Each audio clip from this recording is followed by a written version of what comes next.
ফ্যাক্টরিটা change করার পর বেন্ডিংটা কিন্তু বাইরের দিকে দিয়ে দিছে, যার জন্য কিন্তু আমরা চাইলেও পলায় এনিমিরে কিন্তু বেন্ডিং থেকে আর মারতে পারবো না। তো গাইজ আমরা কিন্তু আজকে ট্রিক্স ইউজ করে এখান থেকে কিন্তু এনিমিদের মারার চেষ্টা করব। তো প্রথমত এখানে আমি কিন্তু দুইটা ওয়াল মেরে নিই, দুটা ওয়াল মেরে এই সাইডের দিকে চলে আসি।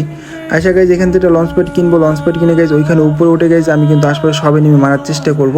তো আমি এখানে কিন্তু লঞ্চ প্যাড ইউজ করে সরাসরি ওয়ালের উপর যাওয়ার চেষ্টা করবো, কারণ ওয়ালের উপর যাইতে পারলে এখানে কিন্তু বক্স ফেলতে পারবো। ভাই রে ভাই, আমার উঠতে দিল না উপরে, আবার ট্রাই করতে হবে গাইজ, দাঁড়াও একটু ওয়েট করো। এ ভাই কে মারতেছে আমারে? ভাই আমি তো ভুলে গেছিলাম এটা ব্লু জোনের ভিতরে আছে ভাই, যে এখানে কিন্তু অনেকগুলো এনিমি থাকতে পারে, আমার নিজের কাভারে রাখতে হবে, মানে বোকামি করলে হবে না, আমার একটু ওয়েট করতে হবে। এনিমি আশপাশে সরলে পরবর্তীতে কিন্তু আবার ট্রাই করতে হবে।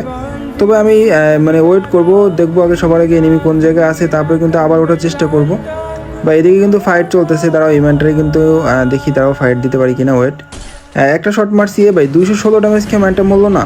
আচ্ছা গাই সমস্যা নেই, ওরা ফাইট করুক, আমি এখানে কিন্তু আগে ওয়ালটা ভেঙে দিই। ওয়ালটা ভেঙে গেছে, যখন ওয়াল ভাঙা হয়ে যাবে আমি কিন্তু আবার ট্রাই করব উপরে ওঠার জন্য। এদের ফাইট এরা করতে থাক, এখানে কিন্তু আমার ভালোভাবে ওয়াল মারতে হবে। ওয়াল মারতে যদি না পারি ভালোভাবে তাহলে কিন্তু কাম হবে না। তো এখানে আমি কিন্তু আরেকটা ওয়াল গাইজ একটু অ্যারো করে মারি, যাতে আমার মানে এখানে দাঁড়ানোর একটু জায়গা থাকে আর কি, জায়গা হয়ে যায়।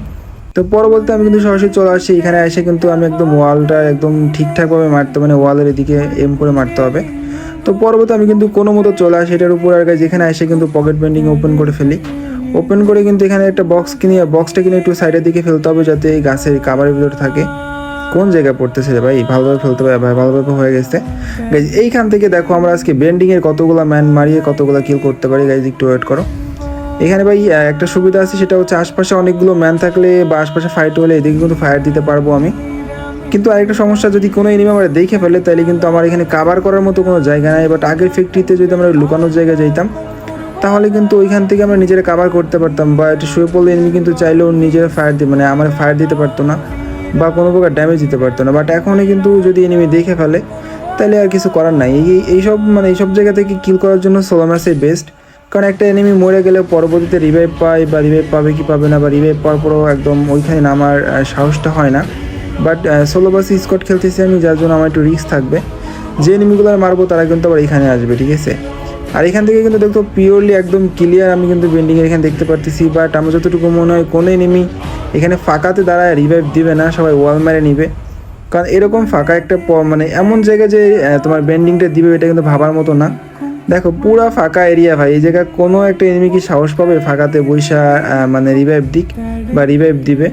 তো ভাই এটা এইখানে না দিয়ে ভিতরে দেয়, এটা আমার জন্য বেটার হতো, বা মানে সবার জন্য বেটার হতো। তো দেখো বলতে বলতে একটা এনিমি কিন্তু আসছে, এখানে এসে দেখতে পারতেছো ও কিন্তু সরাসরি ওয়াল মানে রিভাইভ দিচ্ছে, মানে এখানে ওয়াল ছাড়া কেউ রিভাইভ দিবে না। তো এখানে কিন্তু আরে ভাই ফায়ারটা লাগলো না, যাক সমস্যা নেই। দুজন ফাইট করতেছে, এরা দুজন একজন ডাউন করলে পরবর্তীতে ভাই আমি আরেকটা মারমো, একটারে ডাউন করে দিচ্ছে ভাই। দাঁড়াও এটারে কই রে ভাই, ম্যানটা কে ভাই? কিল পেয়ে গেছি, যাক সমস্যা নেই। এখানে একটা কিল পাইছি, এখানে আরেকটা আছে, এটাও কিল পেয়ে গেছি। উপর দিকে ম্যান নামতেছে ভাই, উপর দিকে ম্যান, ভাই উপরে ম্যানগুলো মারা একটু ঝামেলা হয়ে যাবে। আর এই ভাই এমন একটা সিস্টেম করছে এখান থেকে ভাই উপরে ম্যানগুলো মারা যায় না, আর উপর থেকে কিন্তু ভাই নিচের ম্যানগুলো মারতে একটু কষ্ট হয়ে যায়। তো এখানে কিন্তু আবার দুজন ফাইট করতেছিল, আমি কিন্তু একটা ড্যামেজ দেওয়ার চেষ্টা করবো, ড্যামেজ দিতে পারলাম না। তো এটার কনফার্ম করতে করতে আমি যখন ডাউনটা কনফার্ম করতে যাবো ততক্ষণ ডাউনটা কিন্তু কনফার্ম হয়ে গেছে। তো গাইজ তোমরা জিনিস খেয়াল করতে পারছো, তোমরা যদি এইসব জায়গায় থাকো তাহলে কিন্তু অনেকগুলো কিল করতে পারবা, মানে এনিমিরে বোকা বানায় কিল করা কিন্তু এখান থেকে সবথেকে বেশি বেস্ট হয়ে যায় আর কি।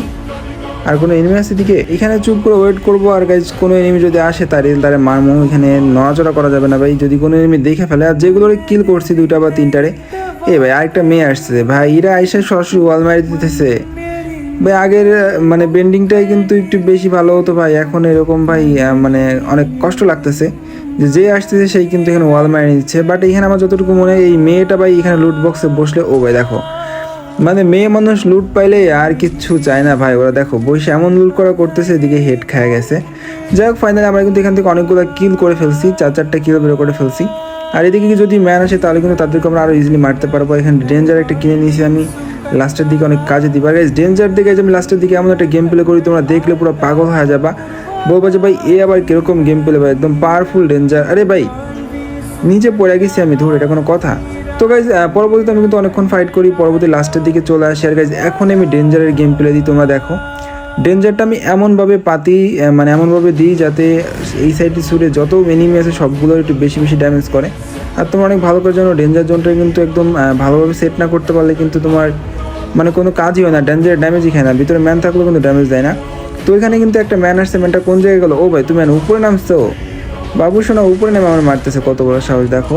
তো গাইজ এখানে কিন্তু এখনো 10জন ম্যান বেঁচে আছে, এটা মারার পর 9টা ম্যান বেঁচে আছে, আর ডেঞ্জার কিন্তু ড্যামেজ দিচ্ছে না কোনো এনিমিরে।